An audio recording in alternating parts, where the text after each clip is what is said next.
Olá, gente boa! Mais um Desperta Colonial. Eu sou Silas Carvalho, pastor de juventude da Igreja Batista em Jardim Colonial. Na última vez que nós nos encontramos, nós aprendemos sobre a identidade de Deus a partir de Gênesis 1, versículo 1 e 2. Nesses versículos nós aprendemos que o nosso Deus, Ele é o Criador de todas as coisas, Ele tem todo o poder disponível, Ele é onipotente, Ele nunca teve e nunca terá nenhum oponente à sua altura, e que mesmo em sua suprema grandeza, Ele se importa, Ele cuida e supre as necessidades dos seus filhos, as necessidades do seu povo. Hoje, eu gostaria de ver quem Deus diz que você é. Qual é a sua identidade? Para responder essas duas perguntas, eu quero ler com você Gênesis 1, do versículo 26 ao 28. Vamos ler? Então Deus disse: façamos ser humano à nossa imagem. Ele será semelhante a nós. Dominará sobre os peixes do mar, sobre as aves dos céus, sobre os animais domésticos, sobre todos os animais selvagens da terra e sobre os animais que rastejam pelo chão. Assim, Deus criou os seres humanos à sua própria imagem. A imagem de Deus os criou. Homem e mulher os criou. Então Deus os abençoou e disse: sejam férteis e multipliquem-se, encham e governem a terra. Dominem sobre os peixes do mar, sobre as aves dos céus e sobre todos os animais que rastejam pelo chão. Nesse trecho, em que Deus descreve a criação do ser humano, ele diz que o ser humano foi criado à imagem e semelhança dele. O que isso significa? Para nós entendermos esse conceito, nós precisamos lembrar do contexto em que Gênesis foi escrito. Durante 430 anos, o povo viveu no Egito, viveu como escravo no Egito, e nesse tempo eles absorveram as culturas, eles absorveram a mentalidade dos egípcios. E no Egito, a ser imagem e semelhança de alguém ou de algum deus era ser o representante, era ser aquele que exerce domínio pelo deus ou por alguém. Vou dar um exemplo mais claro. Quando eles diziam que o faraó era a imagem e semelhança de Deus, do deus egípcio, ele queria dizer que o deus egípcio ele governa a terra do Egito por meio de faraó, o seu representante. Esse é um dos aspectos do conceito de imagem e semelhança no Egito Antigo. O segundo aspecto, a gente vê num escrito em que um faraó ele ensina o seu filho, um escrito chamado Instruções a Mericaré, em que ele diz assim, que os seres humanos são bem cuidados, pois eles são o rebanho de Deus, e que eles são a imagem do Deus egípcio. E por isso, o Deus egípcio ele é exaltado e glorificado nos céus por causa dos seres humanos. Ou seja, o Deus egípcio nos céus, ele é exaltado, ele é louvado pelas suas criaturas, por aquilo que as suas criaturas fazem e pelo jeito que eles a adoram. Moisés ele vai trazer essas duas definições aqui em Gênesis 1 e ele vai ampliar um pouquinho mais. Em Gênesis 1 ele mostra que o ser humano ele foi escolhido por Deus como o representante, aquele quem vai governar a criação. Ou seja, Deus escolheu que por meio do homem e da mulher a criação fosse governada, fosse administrada. Além disso, Deus queria espalhar sua glória por meio do ser humano, no fato de o ser humano ter filhos. Por isso o versículo 28 diz assim, e Deus os abençoou e disse, sejam férteis e multipliquem, encham a terra. Deus queria que a terra fosse cheia de vários seres, à imagem e semelhança dele. Porém, infelizmente, essa imagem de Deus criada em Adão e Eva, ela é corrompida pelo pecado. Em Gênesis capítulo 3, Adão e Eva desobedecem a Deus, eles ofendem a santidade de Deus e eles pecam. E a partir dali, o ser humano agora ele não é mais multiplicado de acordo com a imagem perfeita de Deus. Agora ele é multiplicado manchado pelo pecado. Isso é muito, muito claro no correr do livro.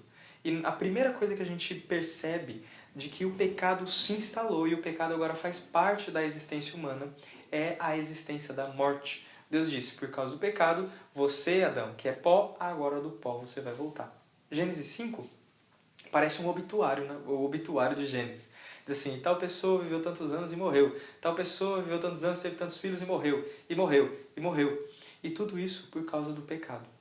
Além da morte física, o pecado ele faz com que o ser humano não represente as características de Deus de maneira perfeita, mas de que ele represente os próprios desejos pecaminosos.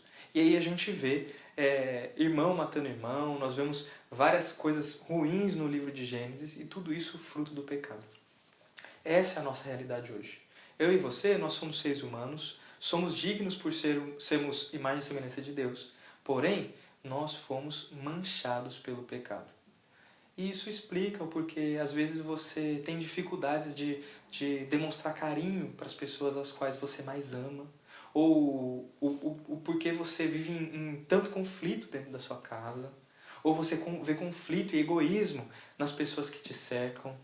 Você abre o jornal, você vê desgraças, pessoas matando gente, um roubando o outro, a gente vê pessoas gananciosas, tudo isso. Porque a imagem de Deus foi corrompida pelo pecado. E as pessoas agora, elas propagam, não a glória de Deus, mas propagam os desejos pecaminosos do seu coração. O plano de Deus sempre foi e sempre será fazer do homem o seu representante. E aí nisso, por isso que Deus separou uma nação. Olha que interessante, eu falei que Gênesis foi escrito para o povo de Israel, e o povo de Israel estava saindo do Egito e chegando na Terra Prometida, e aí Deus vai, não só tira eles do Egito, mas vai tirar o Egito do coração deles, e quer usar esse povo como representante deles. Quando eles chegam próximos ao Monte Sinai, Deus fala assim, olha Moisés, você tem que falar isso para o povo. Eles vão ser a minha nação pactual, eles vão ser um reino de sacerdotes. Embora toda a terra seja minha, eu escolhi eles para serem os meus representantes, o meu tesouro particular. Deus queria que a glória dele e as bênçãos deles fossem espalhadas no mundo por meio da nação de Israel. Só que também Israel não conseguiu fazer isso. E aí Deus ele mostra que o plano dele ainda não mudou. E para que pessoas espelhassem quem ele é, ele enviou o próprio Filho, Jesus Cristo, o Filho de Deus, que é Deus. E a Bíblia diz que ele é a imagem do Deus invisível, que ele é a expressão exata e perfeita do ser de Deus. E o Filho, agora, ele paga o preço pelo pecado, ele morre e ressuscita para fazer com que os filhos de Deus possam ser uma nova criação. Eles possam voltar a representar a Deus de uma maneira ao qual Deus quer, de uma maneira digna de Deus. E essa é o sentido da nossa santificação. Santificação não é aquilo que você faz ou deixa de fazer apenas. Santificação é Deus trabalhando em você por meio do Espírito Santo para conformar você, para transformar você em alguém parecido com Jesus. O Filho de acordo com a imagem e semelhança de Deus. O Filho que é a expressão exata do ser de Deus. Esse é o conceito que Paulo nos ensina em Efésios. Eu queria que você abrisse em Efésios capítulo 4. Olha o que está escrito lá. Mas não foi isso que vocês aprenderam de Cristo. Uma vez que ouviram falar de Jesus e foram ensinados sobre a verdade que vem dele, livrem-se da antiga natureza, de seu velho modo de viver, corrompido pelos desejos impuros e pelo engano. Deixem que o Espírito renove seus pensamentos e atitudes e revistam-se de uma nova natureza, criada para ser verdadeiramente justa e santa, semelhante a Deus. Por causa da salvação em Jesus, porque Jesus pagou o preço pelo nosso pecado, nós somos aceitos por Deus. E aí Deus começa um trabalho em nós chamado santificação. Ele começa a trabalhar em nós para nos transformar em alguém mais parecido com Jesus. Nesse momento eu quero te levar a uma reflexão. As pessoas que te cercam, elas percebem quem Deus é? As pessoas que ouvem as suas palavras, as pessoas que veem as suas atitudes, os seus posts, as pessoas próximas, seus familiares, seus amigos, as pessoas com quem você trabalha ou com quem você estuda, elas percebem Deus na sua vida? Se você é um filho de Deus por meio da salvação em Jesus, Deus quer ser visto por meio de você. E é por isso que Ele está te santificando. Eu sei que esse processo de santificação é doloroso. Esse processo de santificação, ele nos lembra que nós somos falhos, que nós somos indignos. Mas esse processo de santificação, ele existe para nos conformar à imagem de Cristo, porque um dia seremos como Ele é. E eu quero terminar esse vídeo te mostrando não só o valor que você tem como imagem e semelhança de Deus, o propósito de Deus em fazer Ele mesmo conhecido, em espelhar a glória por meio de você, meu irmão em Jesus. Mas eu quero te dar a esperança que o Senhor nos dá de que um dia você será perfeito, novamente, a imagem e semelhança dele. Olha só o que está escrito em 1 João, capítulo 3, versículo 2 e 3. Amados, já somos filhos de Deus, mas Ele não nos mostrou o que seremos quando Cristo vier. Sabemos, porém, que seremos semelhantes a Ele, pois o veremos como Ele realmente é. E todos os que têm essa esperança se manterão puros, como Ele é puro. Deus quer espelhar a santidade, a glória, a pureza dele na terra por meio de você, por meio de mim. É por isso que nós somos santificados. Esse processo, como eu falei, ele não é algo que está fixado em fazer ou não fazer. Não é esse o centro do processo de santificação. O centro do processo é fazer você parecido com Jesus. É fazer você parecido com o nosso Deus. E eu quero que você encerre esse vídeo imaginando uma criança num dia de apresentação de Dia dos Pais. As crianças nos Dias dos Pais, elas vestem aquela roupa grandona, né? Colocam uma camisona, a camisa que se não dobrar a manga arrasta no chão, a calça se não colocar um cinto cai, o sapato que é muito maior do que às vezes a criança. E ela coloca aquilo para se apresentar e para representar o que o pai dela faz ou quem o pai dela é. Normalmente coloca às vezes o uniforme do trabalho, alguma coisa assim. Se não fosse uma criança, se fosse um adolescente, a gente acharia ridículo. A roupa é grande demais, não serve.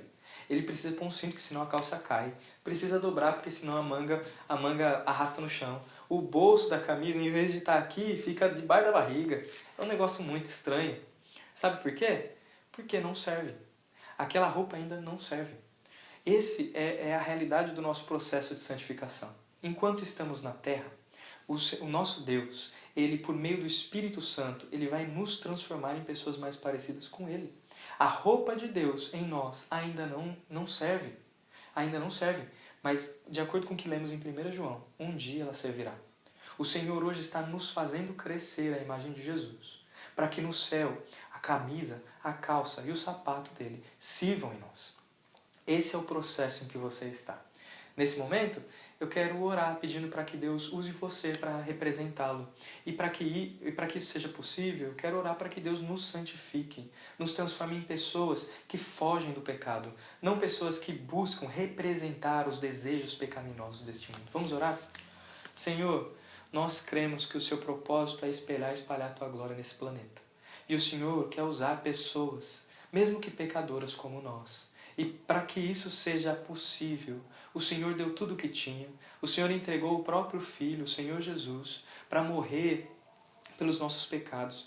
E a ressurreição dele nos dá a certeza de que nós podemos participar dessa nova criação. Senhor, muito, muito obrigado. Porque o Senhor não só nos tirou do inferno e nos transportou para o império do seu Filho amado, mas o Senhor também tem tirado o inferno e o pecado do nosso coração pela santificação. O Senhor não só nos tirou do inferno, mas com a santificação o Senhor tira o inferno do nosso coração. Pai, muito, muito obrigado. Nós queremos, Senhor, te representar. Que as pessoas que nos cercam, os nossos vizinhos, a nossa família, as pessoas às quais a gente trabalha, a gente estuda, os nossos amigos, as pessoas que olham as nossas redes sociais, nós queremos que todos eles vejam a beleza do Senhor. Nos ajuda a espelhar quem o Senhor é. Em nome de Jesus, amém. Que Deus abençoe você, a sua família e até sexta-feira que vem.